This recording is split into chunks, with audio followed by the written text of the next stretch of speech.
So hello friend, तो आज की वीडियो में हम लोग स्टीम कंडेंसर को समझेंगे, देखेंगे ये स्टीम कंडेंसर क्या होता है, क्यों इसे स्टीम कंडेंसर कहा जाता है, क्या इसका पर्पस है, कितने तरह के स्टीम कंडेंसर होते हैं, इसका एडवांटेज क्या क्या है। इन सभी बातों का डिस्कशन इस वीडियो में हम लोग डिटेल में करने वाले हैं। वीडियो बहुत ही इंफॉर्मेटिव होगा, तो वीडियो के साथ बने रहें। और यदि आप इस चैनल पर नए हैं तो चैनल को सब्सक्राइब कर लें और बेल नोटिफिकेशन को ऑन कर लें, ताकि इस टाइप का इन्फॉर्मेटिव वीडियो आपको सबसे पहले मिले। तो चलिए बिना समय का वीडियो करते हैं स्टार्ट। तो स्टीम कंडेंसर, तो देखिए इस स्टीम को तो हम लोग कई सारे वीडियो में समझे हैं। जब कभी भी हम लोग वाटर को गर्म करते हैं तो जो वेपर बनता है उसी को ही हम लोग स्टीम कहते हैं। और कंडेंसर जो वर्ड है वो कंडेंस वर्ड से बना हुआ है। कंडेंस का क्या मतलब होता है, तो जो स्टीम, जो वेपर को यदि हम लोग ठंडा कर दें तो जो वो वाटर बनता है उस प्रोसेस को हम लोग कंडेंस कहते हैं। ओके, और जिस इक्विपमेंट के द्वारा होता है, जिस डिवाइस के द्वारा होता है उसको हम लोग कंडेंसर कहते हैं। और जो वो पानी कन्वर्ट होकर बना उस पानी को हम लोग कंडेंसेट कहते हैं। ओके, अरे कहना क्या चाहते हो?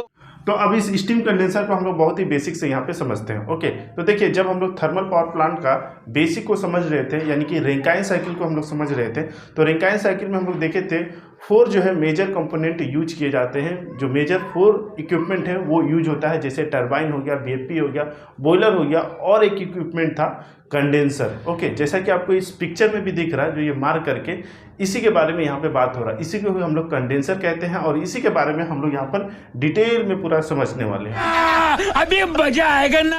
तो मान लीजिए यहाँ पर एक डिवाइस है। ओके, इस डिवाइस में क्या हो रहा है कि यहाँ से वेपर आ रहा है, ठीक है, जो स्टीम है वो आ रहा है। ओके, और इसमें कुछ ऐसा अरेंजमेंट लग रहा है कि जब ये इससे पास आउट हो रहा है तो ये फिर वाटर बन जा रहा है। ओके, तो हमारा कंडेंसर क्या है, एक तरह का डिवाइस है। ओके, एक तरह का डिवाइस है जो क्या करता है, फेज को चेंज करता है at constant temperature. Constant temperature पे फेज को चेंज करता है। तो किसका फेज को चेंज करता है, तो वेपर से लिक्विड, ठीक है, वेपर से लिक्विड को चेंज करता है, ना कि लिक्विड से वेपर। लिक्विड से वेपर नहीं बोल सकते, फिर वो अलग फंडा हो जाएगा, फिर वो बॉयलर वाला यहाँ घुस जाएगा। तो यहाँ पर वेपर से जो लिक्विड में जो फेज चेंज होता है किसी डिवाइस के द्वारा with the help of cooling water, यहाँ पर जो अरेंजमेंट लगा होता है वो कूलिंग वाटर का लगा होता है। मान लीजिए यहाँ पर एक ट्यूब है। ओके, ये ट्यूब हो गया, इसके अंदर कूलिंग वाटर, जो ठंडा पानी है वो जा रहा है। तो और मान लीजिए यहाँ से जो हॉट स्टीम है वो आ रहा है। ओके, तो ये हॉट स्टीम जब इसके सरफेस से कांटेक्ट होगा तो क्या होगा, वो वहाँ पे ठंडा होगा, यानी कि हीट को लूज करेगा।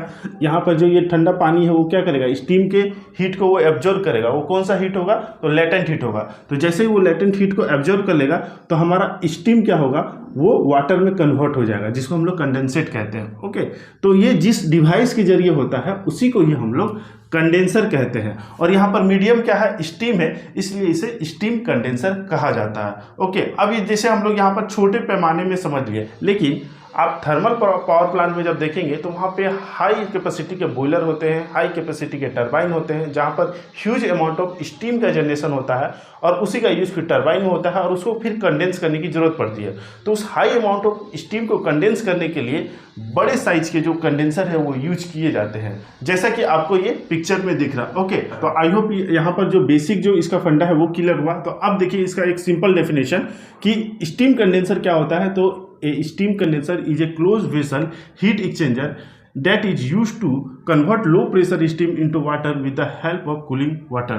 तो स्टीम कंडेंसर क्या है, एक तरह का क्लोज वेसल है। ये क्लोज वेसल होता है और ये हीट एक्सचेंजर होता है। ओके, ये यहाँ पे क्या होता है, हीट का एक्सचेंज हो रहा है, तो ये हीट एक्सचेंजर हो गया। डेट इज यूज, इसका यूज किया जाता है कन्वर्ट लो प्रेशर स्टीम, जो हमारा टरबाइन से एग्जॉस्ट जो लो प्रेशर स्टीम होता है उसको ये कन्वर्ट करता है वाटर में, ठीक है। और किसके द्वारा, तो कूलिंग वाटर के द्वारा, ठीक है, कूलिंग वाटर के द्वारा ये कंडेंस करता है। इसको हम लोग अपने एक डेली लाइफ से एग्जांपल से भी समझते हैं। तो जैसे अपने घरों में आप किसी बर्तन में पानी को गर्म किए होंगे और उसको एक ढक्कन से ढके होंगे, तो जब कभी भी आप ढक्कन को आप हटाएंगे थोड़ी देर के बाद और उस ढक्कन के ऊपर आप थोड़ा सा पानी रख दीजिए, ठीक है। तो जैसे वो पानी से वो ढक्कन ठंडा होगा तो उसके नीचे वाले सरफेस पे जो स्टीम है वो भी क्या होगा, वो ठंडा होगा और वो तुरंत कंडेंस बन जाएगा, ठीक है, वो पानी के रूप में परिवर्तित हो जाएगा। ओके, इस चीज़ को आप अपने डेली लाइफ में भी देखे होंगे। तो वही जो प्रोसेस होता है उसको कंडेंस कहते हैं और वो जो पानी में कन्वर्ट होता है उस पानी को हम लोग कंडेंसेट कहते हैं।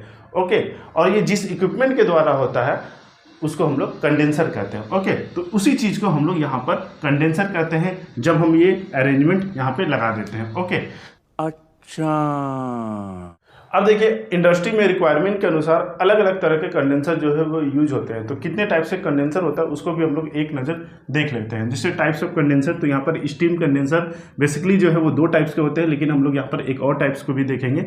जो पहला जो टाइप्स है वो जेट या मिक्सिंग टाइप कंडेंसर, दूसरा जो है वो सरफेस कंडेंसर, तीसरा जो है वो एयर कूल्ड कंडेंसर। जेट या मिक्सिंग टाइप कंडेंसर किसको कहते हैं, तो जैसा कि नाम से पता चल रहा है मिक्स होगा, ठीक है। तो यहाँ पर जो वेपर जो है, यहाँ पे जो स्टीम है और जो वाटर है वो डायरेक्ट आपस में कांटेक्ट में आएंगे, ये कोई यहाँ पे ट्यूब का अरेंजमेंट नहीं लगा रहेगा, ओके। तो उसको हम लोग कहते हैं mixing type condenser. Surface condenser किसको बोलते हैं, जहाँ पर ये इस टाइप के जो अरेंजमेंट देखे, जहाँ पे ट्यूब होगा, ट्यूब के अंदर वाटर होगा और आउटसाइड यानी कि सेल में हमारा स्टीम होगा। तो ये जो बीच में जो सरफेस आ रहा है, ठीक है, इसी सरफेस के कॉन्टैक्ट के वजह से यहाँ पे हीट का ट्रांसफर हो रहा, तो इस टाइप के कंडेंसर को हम लोग बोलेंगे सरफेस टाइप कंडेंसर, ओके।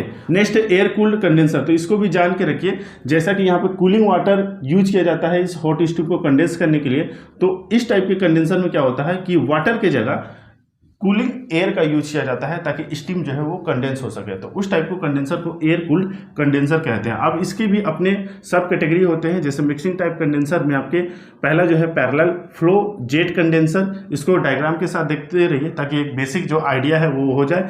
दूसरा जो है वो है काउंटर फ्लो जेट कंडेंसर, ठीक है। पैरेलल फ्लो का मतलब है कि जो स्टीम है, जो वाटर है वो एक डायरेक्शन में फ्लो होगा, ठीक है, और ये जो भी कैटेगराइज किए गए हैं वो अकॉर्डिंग टू जो स्टीम फ्लो है उसी के अनुसार किए गए हैं, ओके। तो पैरेलल फ्लो में स्टीम और जो वाटर है, जो कूलिंग वाटर है वो एक ही डायरेक्शन में होगा, उसी को हम लोग पैरेलल बोलते हैं। और काउंटर फ्लो यानी कि ये दोनों अपोजिट डायरेक्शन में होंगे, ओके। अब यहाँ पर देखिए सरफेस टाइप जो कंडेंसर है इसके अपने 5 सब कैटेगरी होते हैं। पहला जो है वो डाउन फ्लो टाइप्स, दूसरा जो है वो है सेंट्रल फ्लो टाइप्स, तीसरा जो है वो है इन्वर्टेड फ्लो टाइप्स, चौथा जो है वो है रीजनरेटिव टाइप्स, पांचवा जो है वो है इवापोरेटिव टाइप्स, ओके। और एयर कूल्ड अपना एक हो गया, ओके। अब देखिए ये जो स्टीम कंडेंसर हम यूज कर रहे हैं तो इसके कुछ अपने खास पर्पज हो गए, इसीलिए तो हम यूज कर रहे हैं। तो 2 इसके मेन पर्पज होते हैं। पहला अगर हम लोग पर्पज के बारे में बात करें तो ये क्या है कि पहला इसका जो पर्पज है to maintain low pressure less than atmospheric pressure in condenser, okay.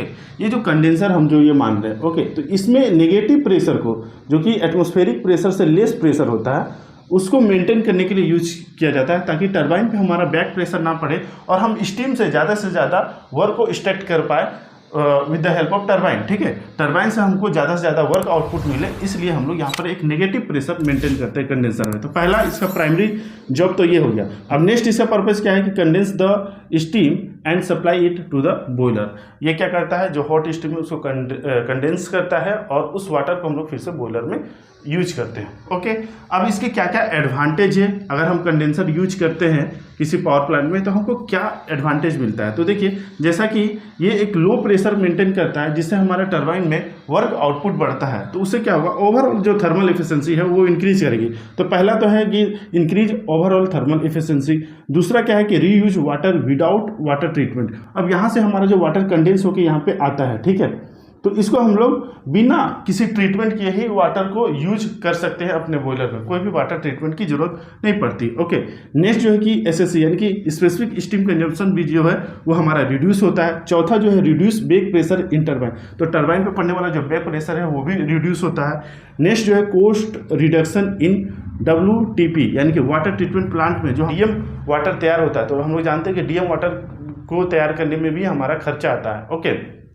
तो ये पानी जो हमारा ये तैयार हुआ और इसको हम लोग फिर से अगर यूज करेंगे तो ये वो एक अपना एक साइकिल जो बनाता है, तो अलग से ज़्यादा पानी की ज़रूरत नहीं पड़ती है, ओके। तो वो जो खर्चा है वो बचता है, ठीक है। जितने थोड़े बहुत जो लॉसेस होते हैं उस साइकिल में उसी के लिए ज़रूरत पड़ती है। वरना क्या होता है, अगर हम पानी को पूरा अगर एग्जॉस्ट कर देते एटमॉस्फेयर में तो उतना पानी हमको फिर से डीएम प्लांट में हमको फिर से जनरेट करना होता है, जो कि एक भारी कॉस्ट आता है, ठीक है। तो वो भी एक कॉस्ट रिडक्शन का एक हमारा काम करता है ये कंडेंसर, ओके। तो यही हो गए इतने सारे इसके एडवांटेज, ओके। तो आई होप कि ये जो स्टीम कंडेंसर का जो टॉपिक था वो आप सभी के लिए हेल्पफुल होगा, आप इसे समझोगे। अब हम लोग मिलेंगे नेक्स्ट वीडियो में, तब तक के लिए जय हिंद।